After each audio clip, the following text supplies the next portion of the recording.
السلام علیکم ناظرین، آپ دیکھ رہے ہیں برینی ڈوز۔ آج کی ویڈیو میں ہم یوول نوآ ہریری کی بک 21 لیسنز فار 21st سینچری کے چیپٹر 2 کے بارے میں بات کریں گے۔ چیپٹر 2 ہے ورک۔ ہمیں اس امر کا بالکل بھی اندازہ نہیں ہے کہ 2050 میں جاب مارکیٹ کی صورتحال کیا ہوگی۔ عام طور پر اس بات سے اتفاق ممکن ہے کہ مشین لرننگ اور روبوٹ دہی بنانے سے لے کر یوگا کی تعلیم دینے تک تقریباً ہر کام کی صورتحال کو بدل کر رکھ دیں گے۔ تاہم اس تبدیلی کی نوعیت اور اس کے وقوع پذیر ہونے کے بارے میں متضاد نظریات موجود ہیں۔ کچھ کا خیال ہے کہ صرف 1 یا 2 دہائی کے اندر ہی اربوں افراد معاشی طور پر بیکار ہو جائیں گے، جبکہ دوسرے لوگوں کا خیال ہے کہ طویل عرصے تک خود کار طریقے سے سب کے لیے ملازمتیں اور خوشحالی کے اسباب پیدا ہوتے رہیں گے۔ فی الحال یہ فیصلہ کرنا مشکل ہے۔ ناظرین، انسان جسمانی اور ذہنی 2 قسم کی صلاحیتوں کا مالک ہے۔ ماضی میں مشین اپنی خام حالت میں انسانوں سے مقابلہ کرتی تھی، جبکہ ذہنی صلاحیت نے انسانوں کو ہمیشہ مشینوں پر برتری عطا کی ہے۔ اس لیے جب زراعت اور صنعت میں ترقی ہوئی تو مشینری چلانے کے لیے انسانوں کی ذہنی مہارتوں کی ضرورت پیش آئی اور یوں انسانوں کے لیے نئی طرز کی نوکریاں وجود میں آئیں۔ تاہم اب مصنوعی ذہانت یعنی آرٹیفیشل انٹیلیجنس انسانی جذبات کو سمجھنے کے ساتھ ساتھ ان مذکورہ مہارتوں میں بھی کمال حاصل کر رہی ہے۔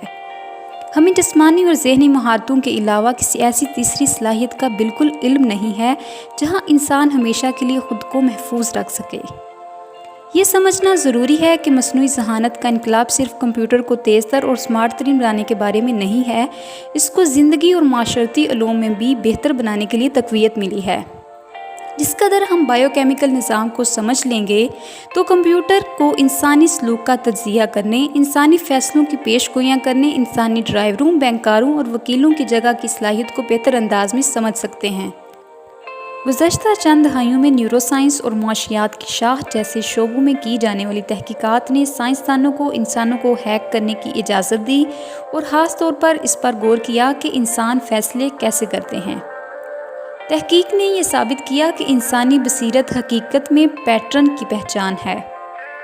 اچھے ڈرائیوروں، بینکاروں اور وکلاء کے پاس ٹریفک، سرمایہ کاری اور گفتگو کو جانچنے کے لیے کوئی جادوئی بصیرت نہیں ہوتی ہے، بلکہ ان کی روزمرہ کی مشق انہیں یہ مہارت عطا کرتی ہے۔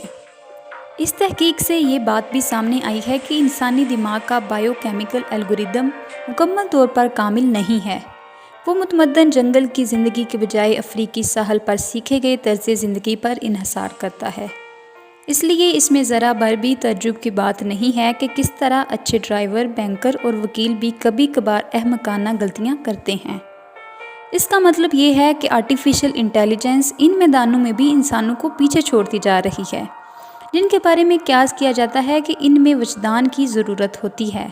اگر آپ یہ سوچتے ہیں کہ مصنوعی ذہانت کو انسانی روح کے ساتھ صوفیانہ احساسات کا مقابلہ کرنے کی ضرورت ہے تو میں یہاں بتاؤں کہ ایسا ناممکن ہے۔ لیکن اگر مصنوعی ذہانت کا مقابلہ عصبی نیٹ ورک کی ترتیب اور امکانات کا حساب کتاب لگانے سے کیا جائے تو مصنوعی ذہانت کے لیے یہ مقابلہ کوئی خاص مشکل نہیں ہوگا۔ خاص طور پر ملازمتیں جہاں دوسرے لوگوں کے بارے میں بہت سی بصیرت کی ضرورت ہوتی ہے، وہاں مصنوعی ذہانت بہتر کام کر سکتی ہے۔ لہٰذا ملازمت سے ہاتھ دھونے کا خطرہ صرف انفارمیشن ٹیکنالوجی کے عروج سے نہیں جڑا ہے، بلکہ اس کے نتائج بائیو ٹیکنالوجی کے ساتھ ملاپ سے سامنے آتے ہیں۔ FMRI اسکینر سے لے کر لیبر مارکیٹ تک جانے کا راستہ لمبا اور اذیت ناک ہے، لیکن پھر بھی چند دہائیوں میں یہ راستہ طے کیا جا سکتا ہے۔ دماغی سائنسدان امیگدل اور سیریبلم کے بارے میں آج جو کچھ سیکھ رہے ہیں، اس کے نتیجے میں 2050 میں انسانی سائیکیٹرسٹ اور محافظوں کو پیچھے چھوڑنا ممکن ہو سکتا ہے۔ مصنوعی ذہانت نہ صرف انسانوں کو ہیک کرنے کے لیے تیار ہے، بلکہ ان تمام صلاحیتوں میں بھی مہارت حاصل کر چکی ہے جو کبھی بالخصوص صرف انسانوں کی ملکیت ہوتی تھیں۔ اس کے علاوہ یہ مکمل طور پر غیر انسانی صلاحیتوں کی حامل ہے، جس کی بنیاد پر مصنوعی ذہانت اور انسان کے درمیان ایک واضح فرق پیدا ہوتا ہے۔ خاص طور پر مصنوعی ذہانت کے پاس باہمی رابطہ اور اپنے آپ کو اپ ڈیٹ کرتے رہنے کی 2 غیر انسانی خصوصیات ہیں۔ ناظرین، آئیے بات کرتے ہیں کہ آرٹیفیشل انٹیلیجنس انسانی معاشرے کو کتنے فوائد دے سکتی ہے۔